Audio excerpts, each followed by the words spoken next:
just the man he is today, just the man he is and what he's done. We still keep in touch, and he's just a great person, just a great human. I know he got a lot of hate and stuff, but he's really done good and really bought in and did good things at Oregon State, and I think he's in for a good year.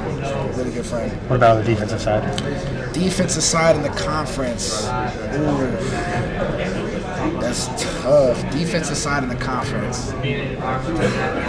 Oh, my boy Jonathan McGill, safety at SMU. He's a really good player, and he came from Stanford, and he's really smart. He's really instinctual.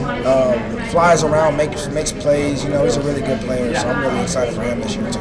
Which road environment are you most excited for this year? Which road environment am I most excited for this year?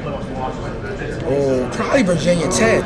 Really? Yeah, I'm excited for that. I got to play there back in 2020, but it was COVID, so and I didn't really play that much. Right. But it was my freshman year. But it was really cold, and the stadium was awesome. The campus looked beautiful. And I've heard great things about that stadium, so I'm really excited to play there. Okay. Bruce Feldman every year does his freaks list of the most athletic players in college football.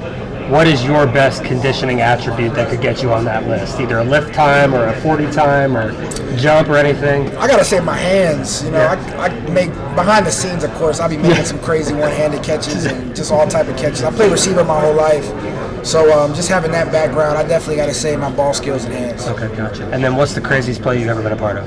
Craziest play I've ever made or just been that you've been a part of on the field at the same time? On the field at the same time. Ooh, I gotta say 2021 Florida State lateral, and my man Barrett Carter scores at the end. A lot of people were upset about the Vegas lines or whatever because he scored, but that play was definitely the craziest play. It was like a hook and ladder or whatever, and they threw it to him, and he got it, scooped it up, scored. So that was awesome. Thank you, RJ. Appreciate you. What's it going to be like playing DJ this year? Have you thought about that? I've been asked that too, and I've thought about it, and I think whenever that comes in, him being one of my best friends, I've known him for past 5 years recruiting and 6 years recruiting and everything, being my roommate and everything over my whole 3 years he was here. It's definitely going to be weird, but you just got to put that aside. Friendship aside, we'll be friends after the game. Once you step on that field, you just got to do what's best for your university and your teammates and your brothers that you go to work with every day. So I don't think there's going to be a problem, and I know he knows that too. So it's just going to be really fun to play them. Y'all the type of relationship where you trash talk back and forth some, or do y'all not do that? Me and DJ, we don't really trash talk. We really got along really well. We would have some brotherly love, but it was never we wouldn't really trash talk each other a whole lot of practice.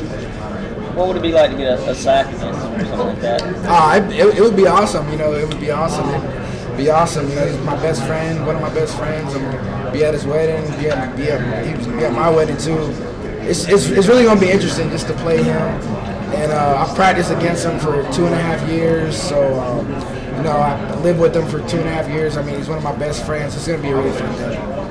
RJ, last couple of years when the team come down the hill, it seemed like you guys should have just checked yourselves in the triage unit instead of playing the game with all the injuries and everything. How does it feel going into fall camp? Everybody seems to be relatively healthy, and you look over to the guy beside you and actually got somebody that's been on the field consistently with you versus having a different lineup every time you turn around.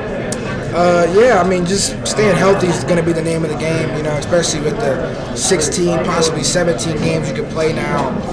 You really got to it's a premium on staying healthy. The healthiest team's going to, be at their best, whenever it gets late in November, December, when things start to really count. And, it's been really fortunate. We've been really fortunate this offseason to keep a lot of guys healthy, and I'm really excited going into camp. Opening with Georgia, I guess, does that get you excited even more so than you normally would be for an opener? And I guess what are your thoughts on that game? How much have you already started thinking about it, watching it from different angles? I'd be lying if I said this isn't a different game. There's a little something in the air with this one. Especially the way last time we played them, but this is the most important game of the year just because it's the next game. It's the next game. It's the first game that we got. It's the opener. It's one of our goals, win the opener. And if we were to win this game and lose the next one, you'd see how important that App State game, the next game is. So every single game is a huge game of its own, a Super Bowl of its own. Every single game. So I don't think we're preparing any different. We still prepare to a standard, not an opponent. And I'm really excited. Really excited. The narrative, it seems like it's Clemson's taking a step back. Do you see it as an opportunity to kind of make a statement going up against the best team, arguably the best team in the country? It's definitely a huge opportunity. I wouldn't say we've been taking a step back. I mean, we won.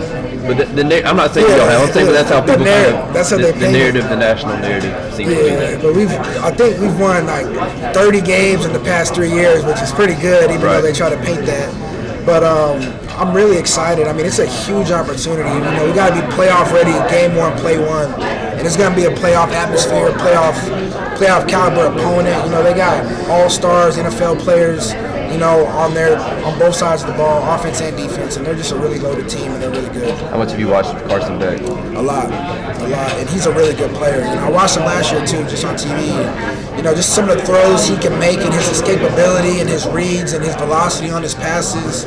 And looking off to say, it's just really, he's a really good player. I got a ton of respect for him.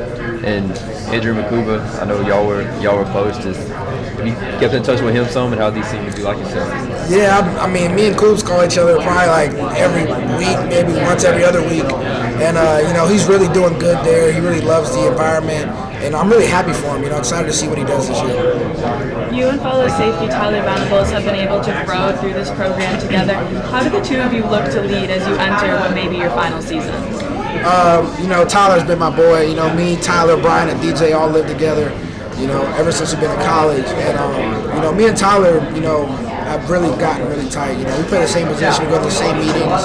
And, just being able to pick his brain and him pick my brain, we both know a ton of stuff, but some of the things I don't know, he knows, and some of the things I know, he doesn't know. So it's just really been